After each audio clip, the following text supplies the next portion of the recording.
अपने हाथों को उठाओ। बरकतें चाहिए परमेश्वर की, सिर्फ हीलिंग उसकी बरकत नहीं है, वो सिर्फ एक हिस्सा है। परमेश्वर की समझ रखना, आत्मा में बढ़ना, ये खुदावन की बड़ी बरकत है। और इस सॉन्ग के दौरान जब आप लोग इस सॉन्ग को गा रहे होंगे तालियों के साथ, मेरी ये प्रार्थना है कि परमेश्वर आपकी बुद्धि को खोल देगा और आप पर आत्मिक आशीषों की आज बरकत देगा। और इस मीटिंग के बाद आप परमेश्वर के दर्शनों को देख पाएंगे, स्वप्नों को देख पाएंगे और परमेश्वर का रूह आपकी जिंदगी में कार्य करेगा। इस सॉन्ग के दौरान किसी की ओर देखने की जरूरत नहीं है। वॉलंटियर्स किसी को जज नहीं करेंगे। बोल दिया गया है कि अगर आगे आना है तो उनकी मर्जी, अगर वो झूठ बोलना चाहते तो उनकी मर्जी है, सच बोलना चाहते तो उनकी मर्जी है। लोगों पे छोड़ो, दैट्स इट। उनको अपना बेहतर खुद मालूम है। बरकतें बरकतें खुद ब खुद आएंगी। इस सॉन्ग का मतलब समझ आ रहा है आपको? ये वो बरकतें नहीं है, वो गाड़ी बंगला, वो छोटी चीजें हैं, मैं उसकी बात नहीं कर रहा हूं। ये बरकतें हैं स्पिरिचुअल। जब परमेश्वर की समझ आपके अंदर आती है, चीजें सॉर्ट आउट होती हैं। आमीन। आपको पीछे मेरी आवाज आ रही है? अगर लास्ट में मेरी आवाज आ रही है और आपको समझ आ रही है, हाथों को हिलाओ। लास्ट में समझ आ रही है आवाज आपको? क्या आपको मेरी आवाज समझ आ रही है? पीछे सुन रहा है सबको मेरा साउंड? सब सुन रहा है? ओके। तो मेक श्योर कर रहा हूं मैं कि सब पीछे तक उसे सुन सकें। इस टाइम ये इंपार्टेशन का टाइम है और इस समय परमेश्वर के दूत आपको इंपार्ट करेंगे। आपने क्या मांगना है? बरकतें। कौन सी वाली? कौन सी वाली?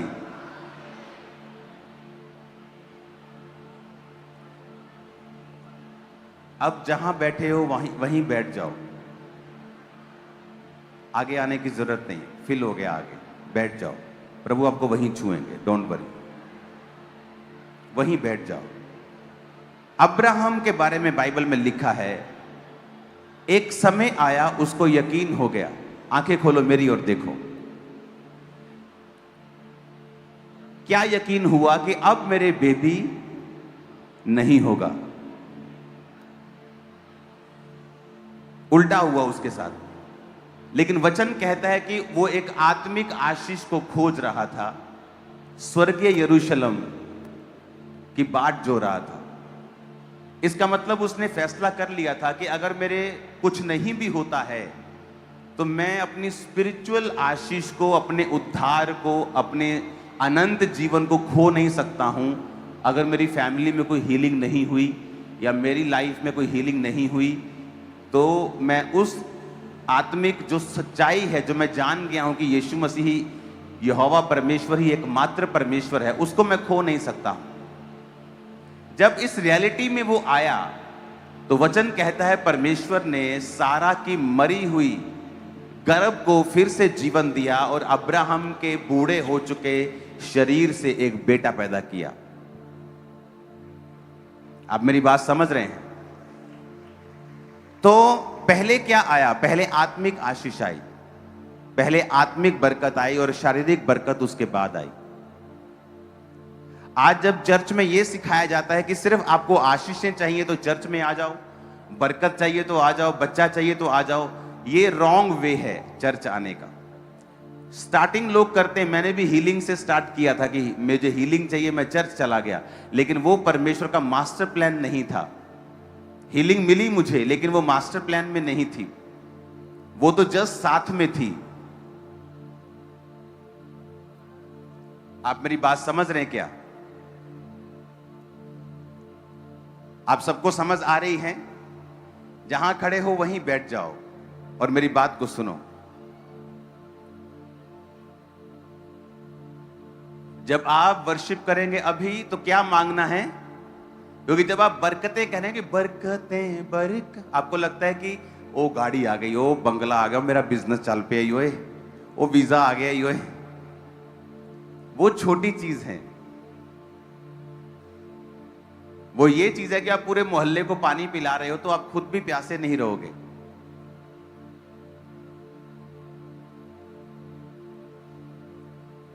अपने हाथों को उठा के कहो, आज जो कुछ मैं सुनूं मैं फलों को लाऊं। कहो, प्रभु से 7 बार कहो।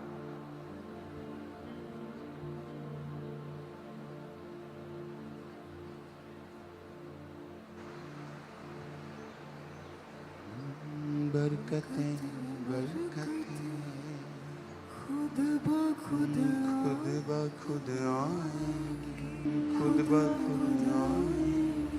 तू खोज खुदाबंद करा,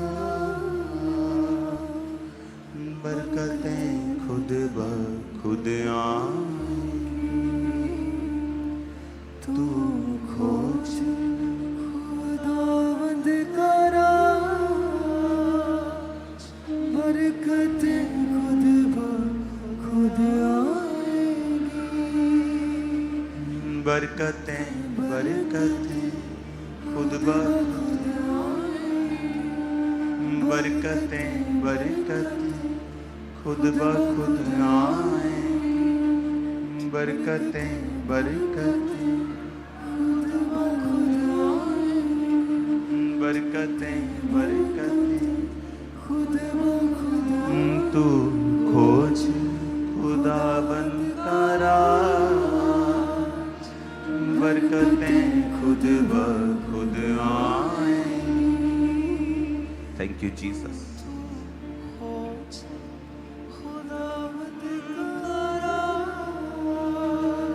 अपने हाथों को उठाओ। इस थर्सडे मीटिंग है, बड़ी मीटिंग। इसी Thursday white garment meeting, most glorious meeting.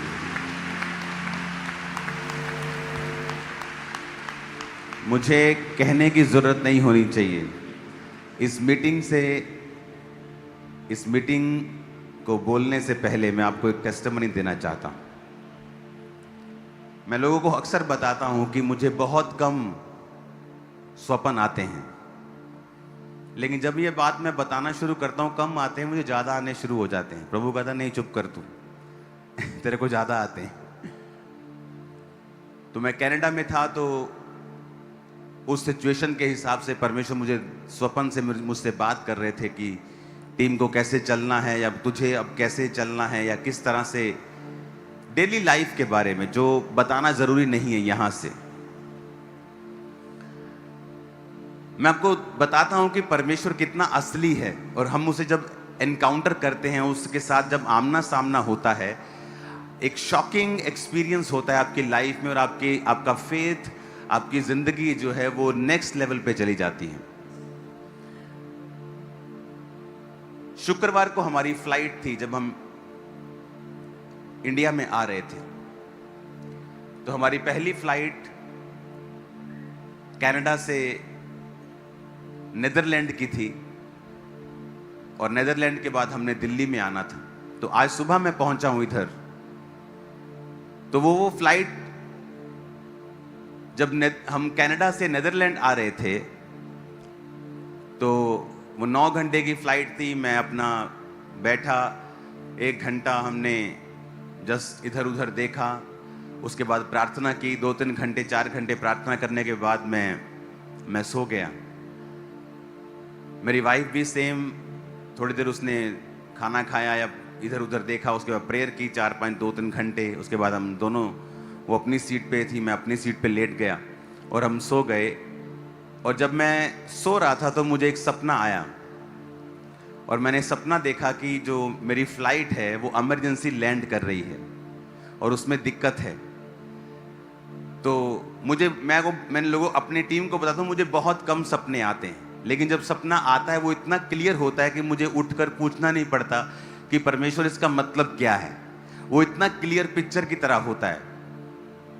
लेकिन आता कभी कभी है, लेकिन जब मैं ये बोलता हूँ कभी कभी आता, फिर वो लगातार आना शुरू हो जाता है। तो वो जब सपना चलने लगा तो वो कॉन्टिन्यू उस सपने के बीच में मैं उठा, मतलब ओरिजिनली उठा, मैंने अपना प्लेन देखा और फिर मैं सो गया, नींद में था मैं। और वो सपना ऐसा था कि मेरे 2-3 बार उठने के बाद भी वो सपना कट नहीं हुआ, और जैसे ही मैं सोता था वो सपना कंटिन्यू होता था। मैं उठा, नीदरलैंड हम लैंड कर गए, हमारी अगली फ्लाइट 2.5 घंटे बाद थी। हम उतरे, प्लेन के बाहर गए, हम एक रेस्टोरेंट में बैठे, हमारा टीम मेंबर हमारे साथ था जो कनाडा से था, तो वो कुछ खाने के लिए लेके आया और मेरी वाइफ और मैं बैठे, और मैंने अपनी वाइफ को बोला, मैंने कहा चलो प्रार्थना करते हैं अगली फ्लाइट के लिए। तो इसने मुझे क्वेश्चन करने शुरू कर दिया, क्यों, क्या हुआ, आपने कुछ देखा है क्या, परमेश्वर ने कुछ बोला है क्या, क्यों ऐसा बोल रहे हो कि आपने कभी नहीं कहा ऐसा स्पेशल की प्रेयर करते हैं, जनरली आप प्रेयर करते हो चलने से पहले, हम साम्स पढ़ते हैं, भजन संहिता 91 पढ़ते हैं, हमारी आदत है बच्चों की, हमारी चाहे गाड़ी में जाना हो चाहे प्लेन में जाना हो, भजन संहिता 91 हम ऊंचा पढ़ते हैं, प्लेन के बाकी लोगों को भी सुनता है, तो हम वो करते हैं। लेकिन उसने कहा कि ये आप एक्स्ट्रा क्यों कह रहे हो, आपने एक्स्ट्रा क्यों कहा है कि ऐसा कि आप प्रेयर, चलो बैठो, रेस्टोरेंट में बैठे हैं हम, कि चलो प्रेयर करते हैं प्लेन के लिए।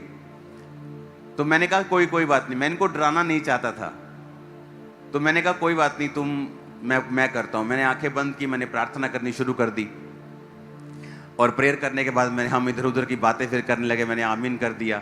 और जब बोर्डिंग का समय आया, जब मुझे दिल्ली के लिए फ़्लाइट लेनी थी, तो मैं जब बोर्डिंग में गए हम लोग सभी, तो जैसे हम बोर्डिंग करने लगे फ़्लाइट की, तो एक अनाउंसमेंट होने लगी कि there is a technical problem in plane में कुछ टेक्निकल प्रॉब्लम आ गई है, तो आप सभी लोग बोर्ड नहीं कर सकते अभी कैप्टन ने क्लियर नहीं किया है, तो इसलिए आप वेट करो। तो बोर्डिंग लेट हो रही थी, तो जैसे बोर्डिंग लेट होने लगी, मैं साथ में बैठा, तो जब मेरी वाइफ को मालूम हुआ कि टेक्निकल प्रॉब्लम आ गई, तो ये बोलने लगी, कहती मैंने आपको एक बात बतानी थी, मैंने आपको बताया नहीं, मुझे प्लेन में एक सपना आया था, सेम सपना जो मुझे आया प्लेन में। सुनो, और ये बात हमने एक दूसरे को बताई नहीं, हमने एक दूसरे को डराना नहीं चाहते थे, लेकिन जब बोर्डिंग रुकी और उन्होंने कहा कि टेक्निकल प्रॉब्लम है, जस्ट हमने अपने टीम मेंबर को कहा कि जाके पूछ के आ, किसी सॉफ्टवेयर में प्रॉब्लम है, कोई मतलब लिखने में कुछ लोचा हो गया कि आपको वेट करनी है, कि कुछ प्लेन में दिक्कत है। तो वो गया उनके पास, तो वो जब प्लेन वालों से पूछा, वो जो क्रू मेंबर होते हैं उनसे पूछा कि क्या प्रॉब्लम है, कि प्लेन के अंदर कोई दिक्कत है कि आपके कोई सॉफ्टवेयर में प्रॉब्लम हो गई है। कहते नहीं, हम बता नहीं सकते ऐसे, आपको वेट ही करना पड़ेगा, जो भी होगा तो अनाउंसमेंट ही होगी। तो जस्ट हम बैठे ही थे, और कुछ देर के बाद जब बोर्डिंग रुक गई, तो अनाउंसमेंट हो गई कि जो प्लेन का थ्रस्ट है, यानी उसकी जो जान है, जो उसका जो इंजन है, जो प्लेन को पुश करता है, उड़ाता है हवा में, उसमें दिक्कत आ गई है, तो अभी आप बोर्डिंग नहीं कर सकते। कैप्टन ने बोल दिया कि प्लेन के थ्रस्ट में दिक्कत है, यानी प्लेन का थ्रस्ट ही होता है जो मेन होता है, वही प्लेन को पुश करता है हवा में लेके जाने के लिए, उसमें दिक्कत आ गई है। जैसे ही उसने थ्रस्ट बोला, हमारे होश उड़ गए दोनों के। हमने फ़ोन किया इंडिया कि हम इस प्लेन में नहीं उड़ना चाहते, ये प्लेन में हम नहीं जाना चाहते, क्योंकि हम दोनों को, इसने मुझे बोलना शुरू किया कि मुझे सपना आया, मैंने सपने में देखा कि ये प्लेन इमरजेंसी लैंडिंग कर रहा है, क्योंकि इसके जो रेस में प्रॉब्लम है। अब इसको थोड़ी पता था कि इसे थ्रस्ट कहते हैं, उसके जो प्लेन की जो ऐसे करके रेस देते हैं उसमें प्रॉब्लम आई है।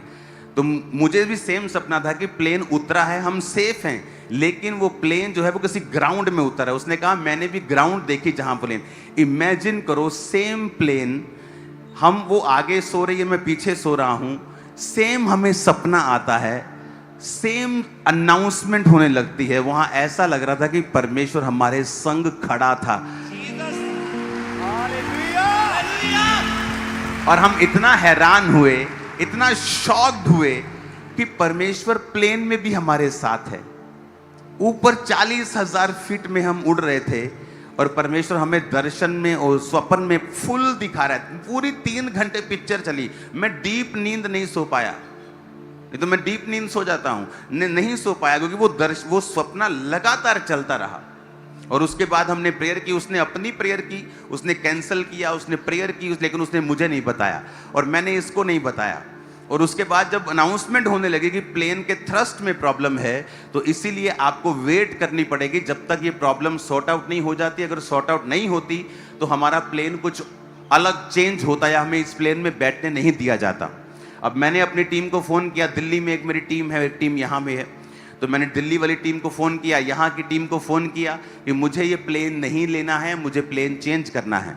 क्योंकि मैंने जो दर्शन भी देखे हैं, ऊपर से ये अनाउंसमेंट भी वैसे ही करने लग गए हैं। तो ये क्योंकि ये नॉर्मल नहीं है कि कोई अनाउंसमेंट आपको नहीं मिलेगी कि प्लेन के थ्रस्ट में प्रॉब्लम है, प्लेन के अंदर लोचा हो गया टेक्निकल। आपको ऐसी बड़ी अनाउंसमेंट जब तक कोई रियल में ना हो आपको सुनने को नहीं मिलती, वो डराते नहीं। आपको तो मालूम होगा प्लेन में तो कितना आपको बोलते हैं। मेरी एक बार अमेरिका जाते इमरजेंसी लैंडिंग हुई थी मेरे प्लेन की। वो बोलते थे हाँ अब हम ऐसे बोलते हैं जैसे कुछ हुआ ही नहीं है, अब हम इमरजेंसी लैंडिंग करेंगे और आपके आसपास फायर ब्रिगेड की गाड़ियां, घबराने की जरूरत नहीं है।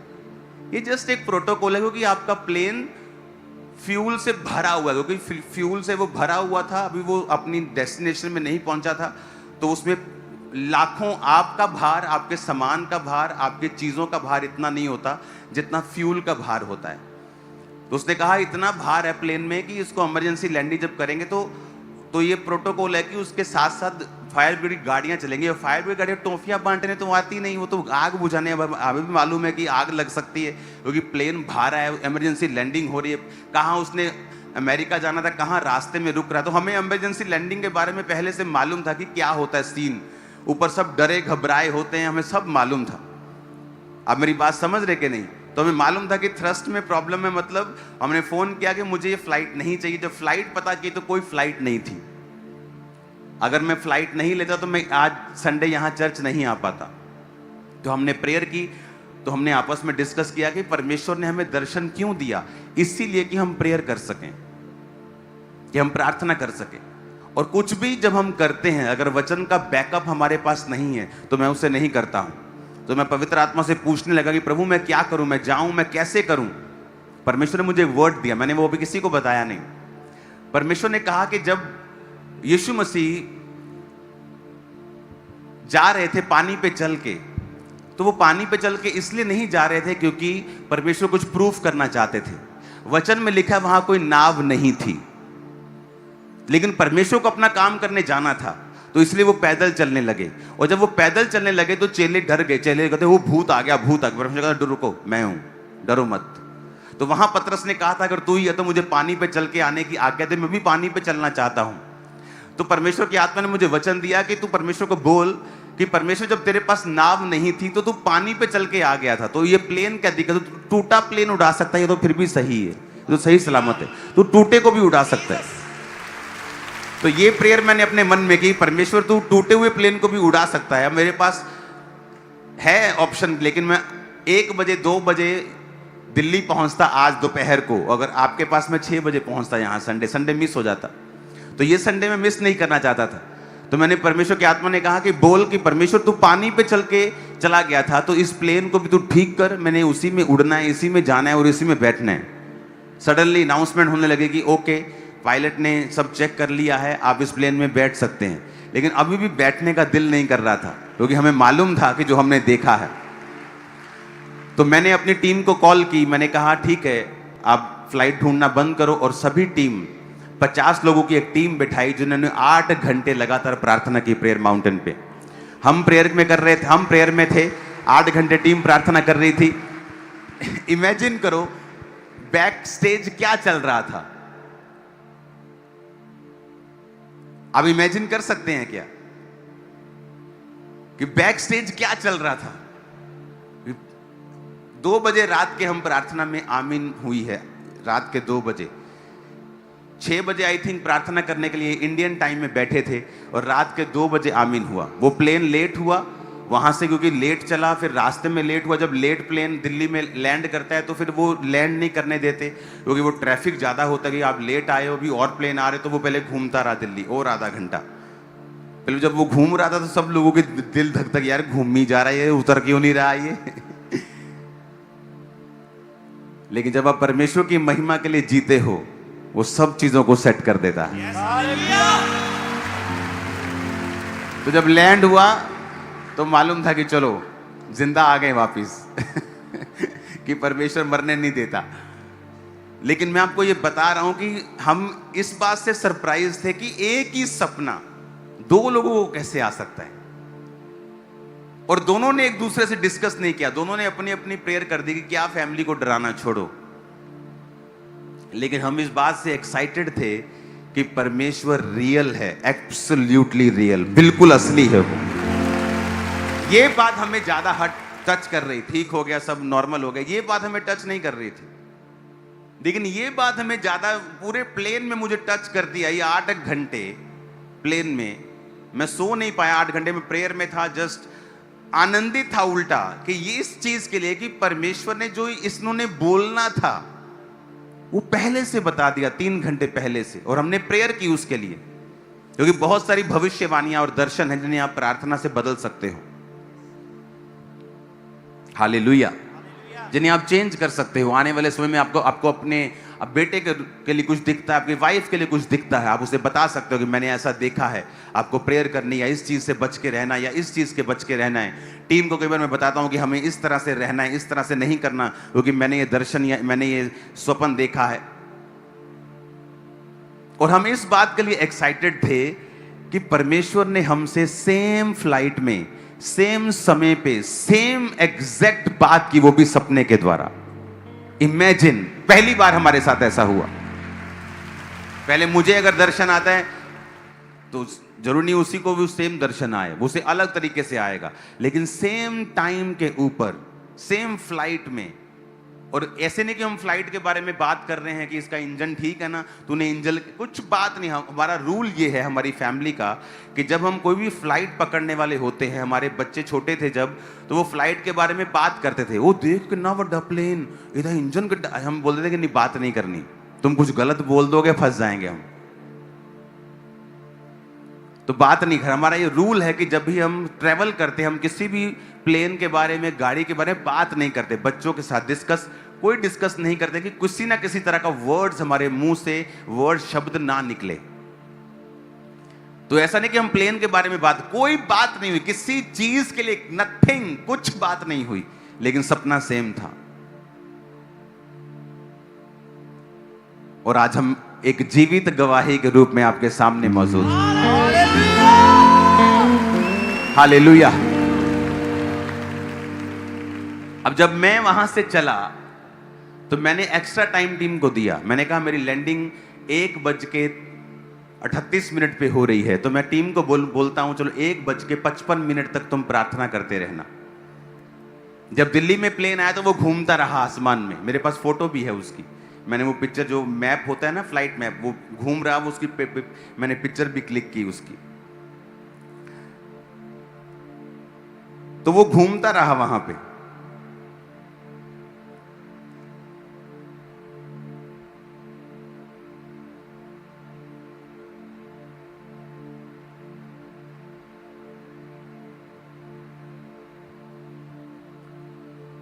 और जितना समय मैंने कहा था 1:55 तक प्रेयर करना, मेरा प्लेन 1:55 पे लैंड हुआ दिल्ली में। मतलब ऐसा हो रहा था कि जैसे कि हम सब कुछ परमेश्वर के कंट्रोल में हैं। ऐसा लगता कि हमारा एक एक सेल परमेश्वर के कंट्रोल में है। कुछ भी ऐसा नहीं था कि हाँ कुछ एक्स्ट्रा हो रहा है, कुछ अलग हो रहा है, कुछ समझ नहीं आ रहा क्या हो रहा है, नथिंग। आप इमेजिन कर सकते हो परमेश्वर कैसा है, कैसा है वो अजीब। सुनो, हमारा परमेश्वर जिंदा है, अंधा नहीं है, गूंगा नहीं है, बहरा नहीं है। Oh Jesus, thank you lord, hallelujah, hallelujah. ये मेरी लाइफ का फर्स्ट एक्सपीरियंस। जैसे ही उसने अनाउंसमेंट की थ्रस्ट, इसको थोड़ा समझ नहीं आया, लेकिन मुझे समझ आ गया था थ्रस्ट का मतलब क्या है। जैसे ही उसने थ्रस्ट कहा, मेरे ऐसे बाल खड़े हो गए, बाजू के बाल खड़े हो गए। मैंने कहा थ्रस्ट, मैंने कहा ये फ्लाइट तो मैं मिस ही करने वाला हूं। अखी देख के मक्खी तो कोई भी नहीं खाता। लेकिन जब मालूम हुआ कि और फ्लाइट ही नहीं है, तो मैंने कहा ऐसी की तैसी, शैतान तो कुछ नहीं कर पाएगा, यहीं जाएंगे। लेकिन वर्ड आपके साथ होना चाहिए कि परमेश्वर मैं जा रहा हूं। तू जो पानी पे चल के चला गया था, ऑप्शन नहीं था। आज मेरे पास ऑप्शन नहीं है, पैसे की कोई बात नहीं थी, लेकिन मुझे संडे वहां पहुंचना है। मैं वो संडे, क्योंकि एक कर्नाटक क्रूसेड के समय मुझे अमेरिका में जाना था प्रोग्राम में, वो मिस हुआ। अगला संडे मुझे पहुंचना है।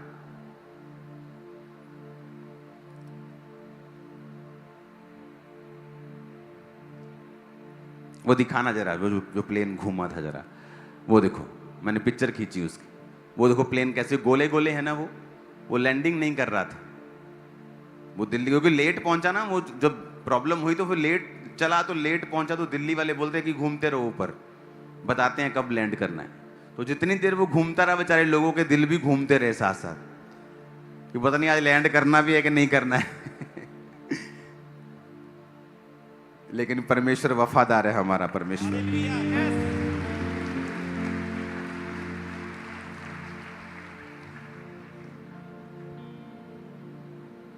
अगर आप डीप वर्ड में चले जाएं ना, आप किसी भी फील्ड में चले जाओ, किसी भी फील्ड में, आप साइंस में चले जाओ, आप मेडिकल में चले जाओ, आप जब उस फील्ड में जाकर बहुत ही बारीकी लेवल से आप देखते हैं चीजों को, आपको हर चीज में परमेश्वर नजर आता है।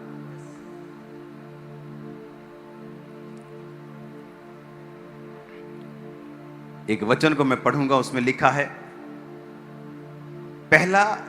कुलिसिया पहला अध्याय उसकी 15 से 17, वह तो अदृश्य परमेश्वर का प्रतिरूप और सारी सृष्टि में पहलोठा है, क्योंकि उसी में सारी वस्तुओं की सृष्टि हुई, स्वर्ग की हो या पृथ्वी की, देखी अनदेखी, सिंहासन क्या प्रभुताएं क्या प्रधानताएं क्या अधिकार, सारी वस्तुएं उसी के द्वारा और उसी के लिए सृजी गई हैं।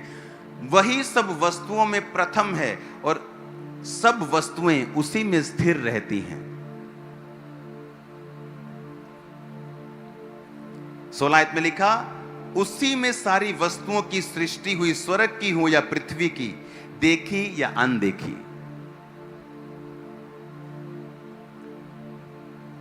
कहता या देखी हुई हो या अनदेखी, पर सृष्टि उसी ने की है।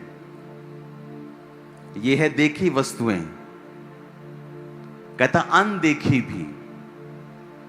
आप अपने बॉडी के सेल्स को देख सकते हो। डॉक्टर बोलते नहीं आप में व्हाइट सेल ये हो गया जी, रेड सेल कम हो गए, बढ़ गए हैं, क्या देख सकते हो नंगी आंखों से? कहता देखी हो या अनदेखी हो, उसी में, यानी जीसस की बात कर रहे हैं, वचन की बात कर रहे हैं कि उसी में सारी वस्तुओं की सृष्टि हुई। जब साइंस ने बॉडी के अंदर सर्च की और उसको खोजा, तो उन्होंने एक लेमिनिन नाम का प्रोटीन खोजा। एक लेमिनिन नाम का प्रोटीन जो आपकी बॉडी के अंदर, मान लो आपके एक स्किन पे जब कट लगता है, कट जाती है ना स्किन, तो स्किन के अंदर से जब खून निकलता है और उसके अंदर से फ्लैश, उसमें से लाल मांस दिखाई देता है कि नहीं देता? और थोड़े दिन के बाद वो स्किन हील होना शुरू होती है, हाँ कि ना?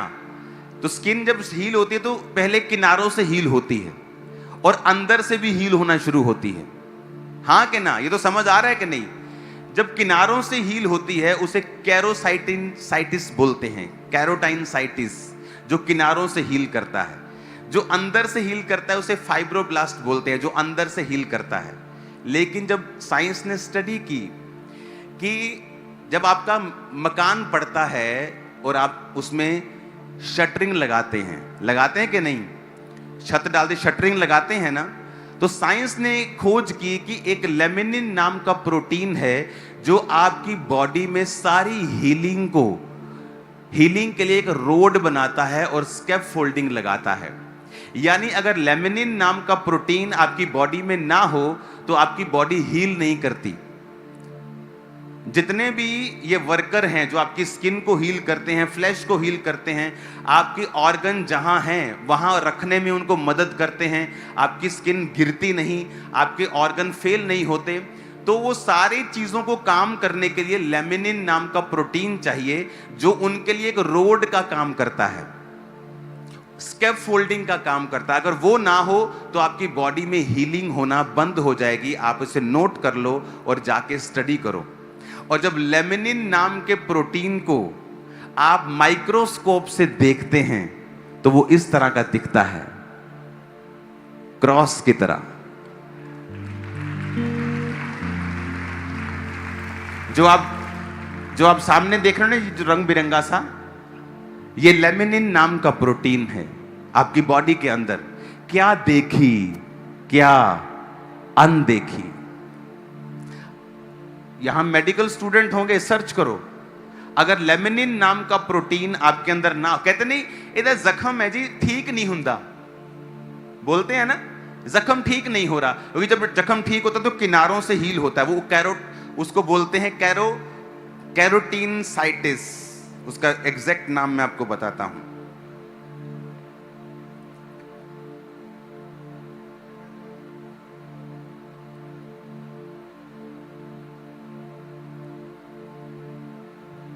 और जो दूसरा है वो फाइब्रोब्लास्ट, और वो जो आपके जो मांस है उसको पैदा करता है और उसको हील करता है।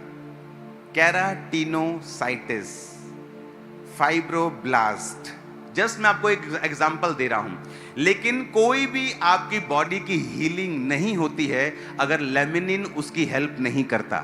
लेमिनिन एक रोड बनाता है। जीसस ने क्या कहा? मार्ग कौन है? मैं हूं। आपके अंदर जो हीलिंग का मार्ग है वो भी क्रॉस बनाता है।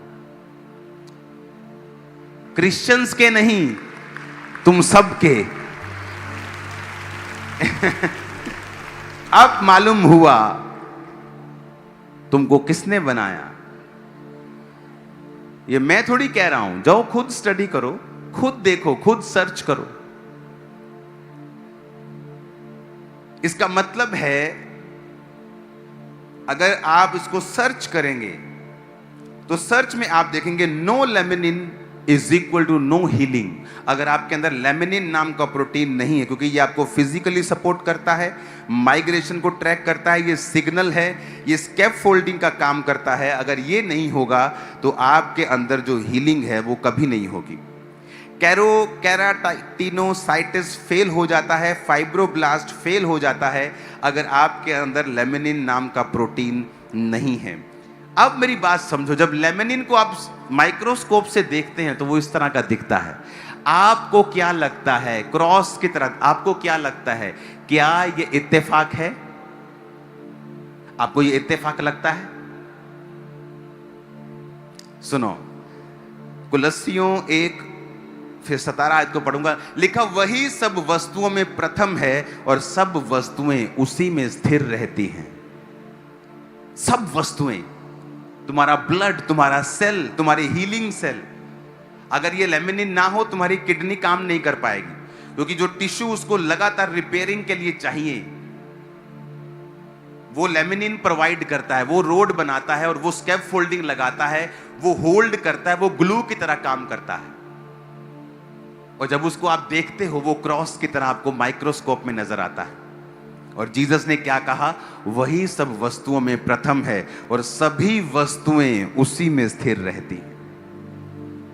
अब आपको यह बात मालूम नहीं थी, मुझे मालूम नहीं थी, लेकिन जब आप डीप स्टडी में जाते हैं, चाहे वो मेडिकल फील्ड हो, साइंस की फील्ड हो, चाहे वो एनी फील्ड हो, दुनिया के जो बेस्ट बिजनेसमैन हैं, टॉप, वो अमेरिका में मिलेंगे आपको। और उनसे जब टेस्टिमनी आप लोगे, कैसे ब्लेस हुए, बोलेंगे Bible, we apply the word of God. हमने देने के सिद्धांत को सीरियसली अपनाया। संडे छुट्टी और संडे चर्च में जाने के सिद्धांत को सीरियसली अपनाया। I am a billionaire. मैं एक ड्राइवर का बेटा हूं, लेकिन मैं आज बिलियनियर हूं।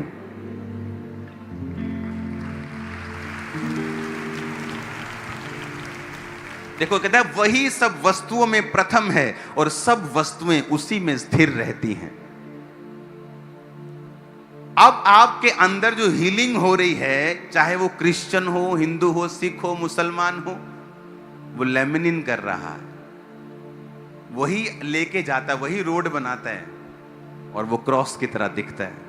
आपको इत्तेफाक लगता है? ये आपको इत्तेफाक लगता है? कितने इत्तेफाक लगेंगे? इसलिए इब्रानी भाषा में इत्तेफाक नहीं है, क्योंकि कुछ भी इत्तेफाकन नहीं है। 16 में लिखा, उसी में सारी वस्तुओं की सृष्टि हुई, स्वर्ग की, पृथ्वी की, देखी या अनदेखी। अब जब ये वचन लिखा जा रहा था तो उस समय साइंस नहीं थी, माइक्रोस्कोप नहीं थे, टेस्ट नहीं होते थे, ब्लड टेस्ट नहीं होते थे, लेकिन उसको मालूम था पवित्र आत्मा को कि क्या देखी और क्या अनदेखी। अनदेखी वस्तुएं तो आज मालूम हुआ है, 100 साल 50 साल हुए होंगे मालूम हुए कि जब वो आपके ब्लड को लेते हैं, सब प्रोटीन्स को लेते हैं, कौन हील कर रहा है, कौन रोड बनाता है, कौन जमा करता है, कौन कौन जोड़ता है, कौन बनाता है, लेकिन सब में लेमिनिन यूज होता है। अगर लेमिनिन ना हो, अगर आप सर्च करें, no laminin no healing, no cross no healing, no Jesus no healing. वो और कुछ भी हो सकता था, लेकिन वो क्रॉस है, वो क्रॉस है। वो पिक्चर्स दिखाना जो तुमने पहली दिखाई, इसको आप पढ़ना बाद में। ये लेमिनिन के बारे में लिखा हुआ कि during healing cells like keratinocytes and fibroblast need to crawl over the wound bed, laminin provides the road. कि अगर इनको हील करना है, क्रॉल करना है, वाउंड जहां जख्म है वहां पहुंचना है, तो लेमिनिन रोड प्रोवाइड करता है। जीसस ने कहा, मैं मार्ग हूं। कहा कि नहीं कहा? उसने कहा मैं मार्ग हूं। आपको लगता है कि कुछ वो अंदर भी बात कर रहे हैं आपके, कि तेरी किडनी तक जो हीलिंग जा रही है ना, मैं मार्ग मैं हूं, मैं बना रहा हूं तेरे अंदर भी। जिस दिन आप परमेश्वर को समझ जाते हैं और आप डीप चले जाते हैं, आप ये समझ पाते हैं कि आपको पवित्रताई में, प्रार्थना में, वर्शिप करते हुए, परमेश्वर के संग रहते हुए चलना है और किसी की परवाह नहीं करनी। बपतिस्मा लेकर, आत्मा पाकर, किसी की परवाह ना करते हुए आपको परमेश्वर में रन करना है। कहता वो अदृश्य परमेश्वर का प्रतिरूप सारी सृष्टि में पहलोठा, उसी में सारी वस्तुओं की सृष्टि हुई। अगर लेमिनिन ना हो तो बॉडी रिस्पॉन्ड करना बंद कर देगी, ऑर्गन फेल हो जाएंगे, किडनी काम नहीं करेगी, हार्ट काम नहीं करेगा, क्योंकि उनको कॉन्टिन्यू रिपेयर चाहिए। आपकी स्किन आई थिंक हर कुछ दिन के बाद नहीं होती है, रिपेयर होती है, आपको मालूम हो। जब लेमिनिन नहीं होता, स्किन रिपेयर बंद कर देती है करना। तो जीसस आपके अंदर भी है और बाहर भी है। अंदर इतना है कि आप सोच नहीं सकते।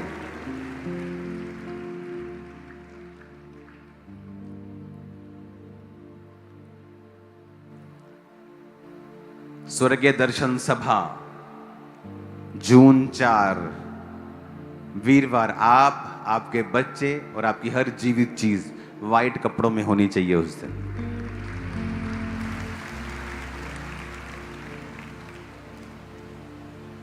अगर आपके पास व्हाइट कपड़े नहीं हैं, आप आ सकते हैं, कोई प्रॉब्लम नहीं है, लेकिन व्हाइट कपड़ों में एक दर्शन हम लेते हैं।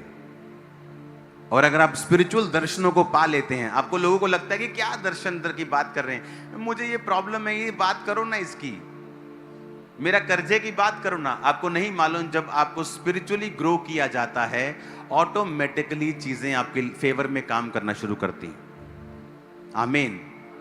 इन मीटिंग्स में जब परमेश्वर का आत्मा उतरता है, वो फिजिकल हीलिंग हो, स्पिरिचुअल हीलिंग हो, जब आप दर्शनों को देखते हैं, व्हाइट कपड़ों में लाखों लोगों को देखते हैं बैठे वर्शिप करते, आपके अंदर परमेश्वर का फेथ पैदा होता है और परमेश्वर ग्रेस रखता है अपनी इन मीटिंग्स के ऊपर।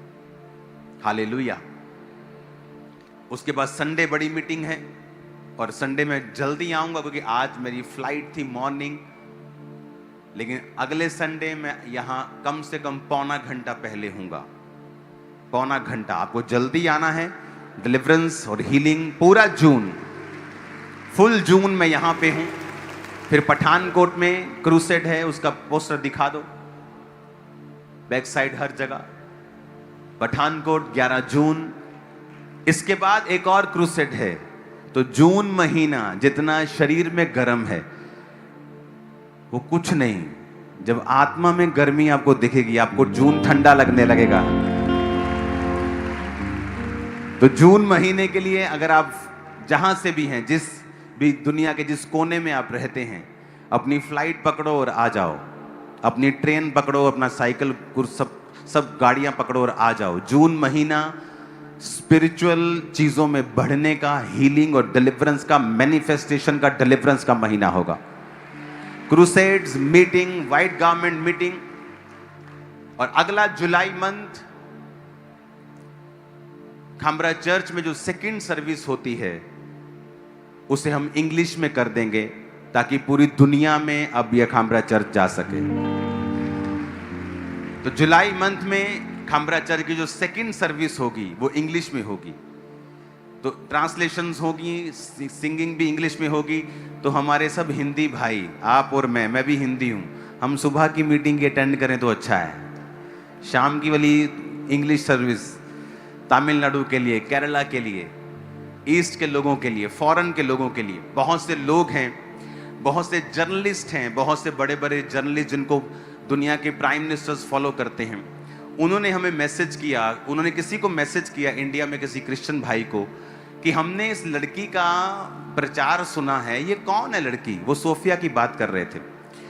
तो जब वो क्रिश्चियन जर्नलिस्ट है, लेकिन वो बड़ी जर्नलिस्ट है, उसको प्राइम मिनिस्टर्स फॉलो करते हैं, लेकिन वो क्रिश्चियन है।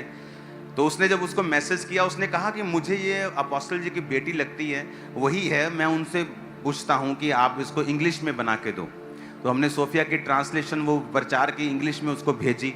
तो उसने वो सुनी, तो उसको वो हैरान है कि इतना क्लियर, इतना डीप कैसे कोई बच्चा बोल सकता है। तो वहाँ पे जब मैं वहाँ पे था तो बहुत से सरकारी लोग, सरकारों के बड़े बड़े मिनिस्टर, सभी लोग, गोरे लोग, जो बड़े बिजनेसमैन हैं, वो लोग, वो सब चाहते हैं चर्च के साथ ज्वाइन होना, लेकिन एक लैंग्वेज बैरियर था। तो लैंग्वेज बैरियर अगले जुलाई से ख़त्म कर दिया जाएगा। सेकंड सर्विस इंग्लिश सर्विस होगी। और आप लोगों को अगली सर्विस के लिए जो जुलाई में शुरू होगी, आप लोगों को जो इंग्लिश लोग हैं, आपके कॉलेजेस के, जो फॉरेन के स्टूडेंट्स हैं, आप सब स्टूडेंट्स मेरी बात को सुनना, जो फॉरेन स्टूडेंट्स हैं, जो अफ्रीका से आए हैं, हाँ, आपको काले स्टूडेंट्स मिलते हैं, काले लोग मिलते हैं, आपको गोरे लोग मिलते हैं, आपको फिलिपिनो मिलते हैं, उन सब लोगों को आप इनवाइट करेंगे। नेक्स्ट मंथ से service English, proper English service Khamra में शाम की शुरू होगी। तो ये एक ग्रेस होगी, और वहाँ से जो प्रैक्टिस होगी, वहाँ से जो ग्रेस उतरेगी, उसके बाद जो फॉरेन क्रूसेड्स हुआ करेंगे वो भी उसी पैटर्न में हुआ करेंगे, हिंदी इंग्लिश मिक्स। ताकि जो लोग हैं, इस बार कनाडा में फुल हॉल था, ग्रेस थी, वहाँ पे हीलिंग थी, डिलीवरेंस थी, लेकिन परमेश्वर ने कहा अब और आगे बढ़ने का समय आ चुका है।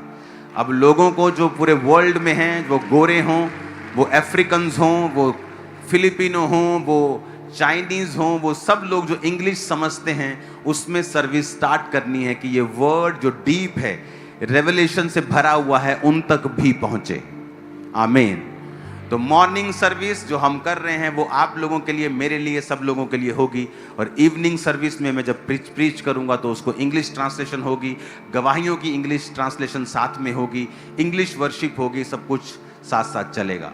तो आपको इसके लिए प्रेयर करनी है। इवेंजलिज्म मीटिंग टीम को रेडी रहना है, ऐसे स्टूडेंट्स को इवेंजलिज्म करने के लिए जो फॉरेन के हैं, जो इंग्लिश बोलते हैं, और जो क्रिश्चियन है लेकिन उनके पास चर्च नहीं है पंजाब में कि वो कहाँ जाएं इंग्लिश सर्विस के लिए। तो आपके लिए प्लेस होगा कि इंग्लिश प्रॉपर सर्विस यहाँ होगी एवरी संडे शाम को, जुलाई मंथ। हालेलुया। ऊंची आवाज में को हालेलुया।